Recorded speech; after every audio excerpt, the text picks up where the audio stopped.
All right, welcome back for the episode of This Week in Charts via Conover Trades and Wall Street from Main Street. If not done so already, please give the video a thumbs up, like, comment, subscribe to the channel. Come find Jason on Patreon.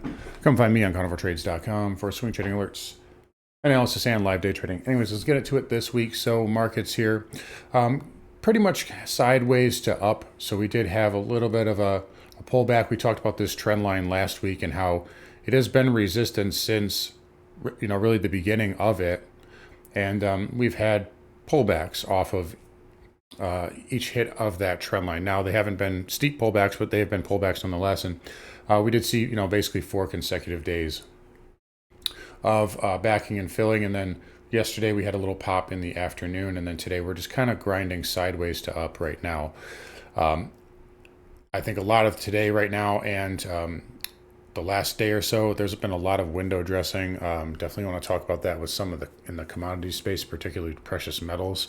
I think a lot of that is happening, and some undressing and rebalancing, right? So stocks that have been winning lately, like the Nvidias of the world, have come in a little bit towards the latter part of the week here. You've got the SMCIs and just the semiconductors in general, just kind of a softer week, and they did not really participate in that big pop, that big late day rally that we had yesterday afternoon.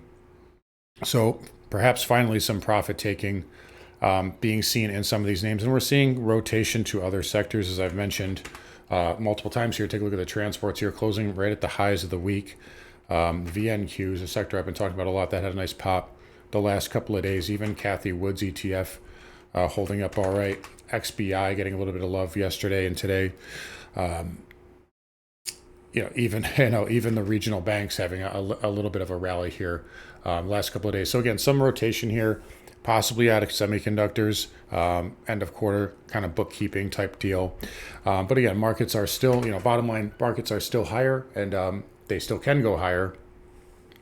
And until support breaks, which to me right now is short term, at the very least you have to break 5,200 and then this pivot at 5,190. I think if you get a weekly close below that, that kind of negates the breakout from last week, which obviously we closed above there. But until we see that, the market can and will likely still go higher. Couple of things though. I mean, it's definitely getting euphoric out there. A lot of bears are kind of had been laying waste to, and now we have this thing that things that you don't see at the bottom of a market. So I don't know if you guys saw this, but in Europe, they launched a bunch of ETFs, one of them including a 5x long Mag 7, 4x long semiconductors, 3x long artificial intelligence, and 2x long super microcomputer. Now, super microcomputer, keep in mind, this stock is at about $1,000 a share at the beginning, or I say a year ago was at 100. So it's up 10x in the last year. It has a 30-day implied volatility of, I think, the 30-day IV rating is about 88, which puts it in the top 15% of all stocks, meaning that, as you can see, this stock can move 10, 15% in a day easily.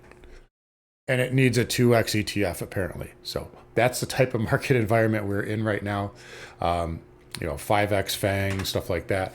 But again, market can go higher, and as long as they keep pumping liquidity in, there's really not much that's going to stop this. Now, eventually, will we have a correction? Of course, we will. The market will do it on its own time, and it'll decide when it cares.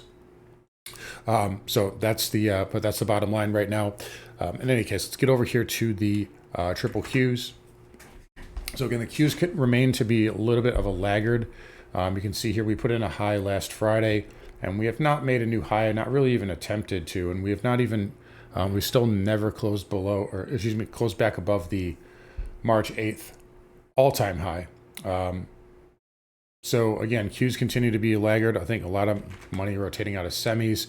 Even stocks like Apple have been on the softer side. That has not participated in kind of the Mag 7 rally that's been, we've obviously talked about the reduction to now Mag 4, Mag 3. So Apple has been kind of dragging the indices down. We even saw some profit taking in Microsoft this week. Again, I think a lot of this is end of quarter stuff and, buttoning up and end of quarter cleanup. But again, you can see the Qs as opposed to the SPX, definitely on the weaker side. Not something you'd normally see in a bull market, but that is the case right now for the NASDAQ. IWM here, so Russell 2000 made a new 52-week high, and it is pulling back in a little bit off of those highs. But again, this pattern here is still pretty good on the weekly. I still don't think it's quite ready to break out yet. And the reason I say that is if you go to a weekly, you're going to see here, we put in a base here for about a year, and we broke down. And there's going to be a lot of sellers up here. It's going to be hard to break through that after, 3 or 4 weeks of consolidation. I'm not saying it can't happen, but there's just going to be a lot of resistance up there. So I don't think the Russell's quite ready to continue higher. I do think it will see some money flow. But, either way, it's acting well here. And again, it's benefiting from that rotation, right? So what is up? Take a look at what's this, March 19th, and look at where we are today here versus the NASDAQ, right? Triple Qs. There's your March 19th. We are higher, but IWM making new 52-week highs. The Qs are not. So again, you're seeing that kind of rotation come out of those high flyer semis, and the rally is starting to broaden out a bit. Dow here holding up today and for the week. I still think they want to pierce Dow 40,000. It's not that far away. They can easily do that next Monday. Speaking of next Monday, obviously doing this video early. Markets are closed for Good Friday. And coincidentally, Powell will be speaking tomorrow. And we have PCE tomorrow morning. So the market will be closed for that, as will the futures. So we won't know the market's reaction to any of that until next week. But very interesting that they chose not to move it up to Thursday there. But nonetheless, we'll see about that on Monday morning. Anyways, we talked about the semis already. Again, watch out for a lower high here. If this pivot gets taken out, I think that just the weighting of the semis is going to take the market into corrective mode. That's really what I could see for, what could be a bear catalyst here. Is it just the semis just make up such a large weight now in both the NASDAQ and the S&P that if these start to roll over, it's going to drag everything else down, even if we do see some rotation into other sectors. But semis holding up for now, but watch that low pivot there. IGV still stuck inside this wedge. This will pick next week, so it's either going to break out or break down at some point early next week. We're really running out of space here, so that is getting close. But overall, pattern-wise, it's still holding up just fine. Transports, I mentioned a minute ago, that is up 1% today, and that's still holding up and having a good week. I've been talking about this weekly pattern. This is good, and I think it wants to get up to these highs around 16,750, somewhere, maybe even 17K. Transports are good. They've built a nice base, and I think they are headed higher here. So DJT continuing to hold up. All right, let's get over here to interest rates. So the 2-year today held up pretty well. We did back off last week, and now we're just kind of going sideways. Really kind of an uneventful week. There was not a lot of economic data. Again, we have PCE tomorrow, but that's really it. We had GDP today, kind of a non-event. So market's not really moving a ton right now. The 30-year yield did back off a little bit. I think it could inch a little bit lower, maybe even into this trend line here. Then it's going to be at an inflection point. It's either going to put in another higher low, and then we're going to go higher towards that 475 area, or we're going to break lower, and then we come back down to these pivots around 410 or so. But again, a quiet week here, and it's been getting quieter in the market in general, but especially quiet here this week for bonds and both stocks. All right, XHB, new all-time highs, new all-time closing high. That just cannot be stopped right now. I don't know what it's gonna take to get that thing down. Right now, as long as it's above, 107.75, it is safe. And even below that, it's nothing really terrible. The only problem with that is, you guys know, it's parabolic on the weekly, it's parabolic on the monthly, it's unsustainable, and it will come down hard when it decides to. But that is anyone's guess when that decides to happen. VNQ, we've talked about, that is still holding up well. I still like this on the weekly, and I think it's actually kind of attractive as a possible rotation play. XLF continuing to make new highs. So now we have confirmation above that double top. So last week we backed off, and this week we're right back up on XLF. So XLF still very strong, and fins are a sector that's leading. And when you see that, it's usually a sign the market's in good shape. So XLF holding up. KRE, I don't like the KRE. But it is, got a little bit of a bid this week. I think the KBE is in good shape on the weekly. I think this could, got a nice little bullish inside bar there. That could work its way up into that 50 handle, maybe 52. So some of these banks are a little bit better than others, but no real problems right now. Broker dealer still holding up. Again, very overbought, but can still go higher. All right, let's get over to commodities here. So let's talk about oil first. So oil continuing to push up. Again, I'm still looking for 84.50 to 85 on this. There is a secondary target as well, and it's in the low 90s. So again, if we just take this measured move here, from the inverse head and shoulders, you're going to see it does get you up to about 91. I don't really hear or see anybody calling for that. And that's why I think it could happen, because I think it would catch a lot of people off guard. Even me, like, I don't think my kind of target is right around 85. I don't have 90 or 92 penciled in right now, but I think just based off the sheer fact that nobody thinks it can happen, it might just happen. That's kind of how markets tend to work. But overall, oil still holding up, and it should at least get up to 84.50 to 85. The energy producers just on a tear. Look at XLE, new 52-week highs, new 52-week closing highs, and I think we're very shy off of, I believe this is, the multi-year highs and then your all-time highs all the way up above 100, which hasn't been seen since 2014. So XLE still playing catch-up. I think it's very overbought here. I actually did sell my OIH this morning, the last bit of it. I think this is getting a little extended. I think they're due for a pullback, but maybe crude can get up into that 85 area, and that gives us one little push here. But I think they're getting a little extended. I still like them, but I'm going to wait for the next kind of consolidation pattern here, or pullback to re-enter these. XOP, again, new 52-week highs there as well. Maybe that gets up to 160, but again, they are looking a little extended here, but very strong. Even the gas plays. Look at Katera has been on has had a nice run lately. Look at EOG, a beautiful wedge. Take a look at this.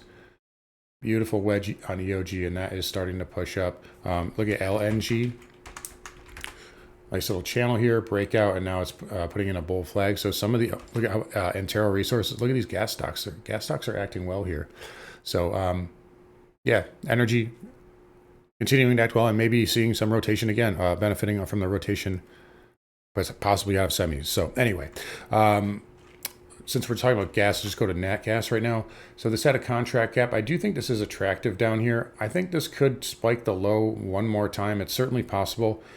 This is a contract gap, so I don't really like to chart that. So I'm just going to use the K contract, which is what we were on. And we did spike the low on that, and now we're rallying back up. So it kind of has like that fake breakdown look. So it might even actually put in a low here. If it goes lower, I mean, we're already like at basically all-time lows. So I don't really see much downside here for Natty. I think it's pretty attractive here at these levels. And maybe the producers are telling us that by rallying right now. All right, CCJ and uranium here, still holding up. Again, nothing really doing here. Weekly pattern. I think this is just backing off, and I think it needs to do consolidation on the bigger time frames. Same thing with the URNM. Although that daily pattern here has a nice little inside bar that's holding up okay, and the URNJ is holding up as well. So again, we're still seeing that rotation into the smaller uranium plays and out of the seniors, which is not unhealthy for the sector. Dollar index was a big surprise last week, and it's been holding up well this week as well. So we're going to close the week right around that 104.50 area, new higher high. The dollar, it was in trouble a week ago, that FOMC day, and then it came back with a vengeance, and now it's still holding up here. If we take this pivot out, I mean, there's not a lot of resistance to 106. And if it gets through that, I mean, you have weekly higher lows, this can go higher, which is, it's interesting because the dollar has been making higher lows and rallying essentially since late December. The market has not really cared. So I'm wondering if there's a point here or a threshold, and same thing with yields. I'm wondering if, this area here on the 30-year, 4.5, we start to get above that. Does the market finally start to take that into account? Does the market finally start to care? But dollar index still holding up, resistance at 105. And we'll see what that does next week. Gold continuing to make new all-time highs. This is 100% right now. I was talking about this on Twitter earlier. Like, take a look at the miners. This is definitely window dressing. So I'm not saying it's not warranted, but last day of the quarter, it just happens to be the day where you're just seeing this massive buy program up 2.5% on GDX. Look at the SIL up 2.75, SILJ up 3.25, almost, or 3.25, almost 3.25. GDXJ up 2.6. I think you're seeing a lot of fun say, well, we want to show that we owned gold, like we knew that the breakout was coming. So you're kind of seeing them cram that onto their balance sheet at the last minute there. But either way, good price action. I've talked about this before. The fact that GDXJ has kind of that higher low versus gold, which had a slight higher low, and then you look at silver, which has lower lows on the daily, versus SILJ, which has higher lows. That's bullish, right? We're seeing the miners start to lead the metal for the first time in a long time, and does mean good things are coming. I think dips can be bought. So anyway, gold holding up, silver holding up, and holding that 20 MA. I still think silver has some more backing and filling to do, but it's definitely, I think, poised for a breakout here. Probably in the not too distant future. Platinum here, kind of a sideways to up week. Palladium, same thing. Nothing has changed on those. Copper getting a little bit of a bounce at the 20 moving average. We'll see what it does next week. I'm kind of favoring a move back up to maybe 406, 407. And then we'll see what it does from there. If it breaks 395, it could go back to 390. But copper's holding up okay, and it's had a nice pop, so it does need to cool off. All right, lastly, Bitcoin. Bitcoin's still holding up. So again, a little pop over the weekend, and now we're just kind of consolidating that. This can still go higher. There's going to be 3 days between now and the weekly close on Bitcoin. So this might look different by Sunday night. But again, the big thing I'm just watching is, do we close the week above that previous all-time high? If we do that, that really kind of slams the door shut. That doesn't mean it's going to go pump immediately, but it really just cements the move. And, you could still see some backing and filling, some consolidating. Looking at the weekly, it's still a little overbought from that 20 MA, but if that catches up to price, it can just go higher. So I think crypto is fine here. All right, again, lastly, just get back to the spiders here. So again, market's holding up. Again, a lot of liquidity out there. The powers that be want this thing higher, and basically, give them the upside bias until support breaks. I don't think it'll be too hard to see when it happens, because we've been going up in a straight line for a long time. But until then, we'll just continue to ride this wave here and see what next week brings. Anyways, guys, going to wrap it up here. You guys take care. Come find Jason on Patreon. Come find me on ConoverTrades.com. I'll see you guys all next week.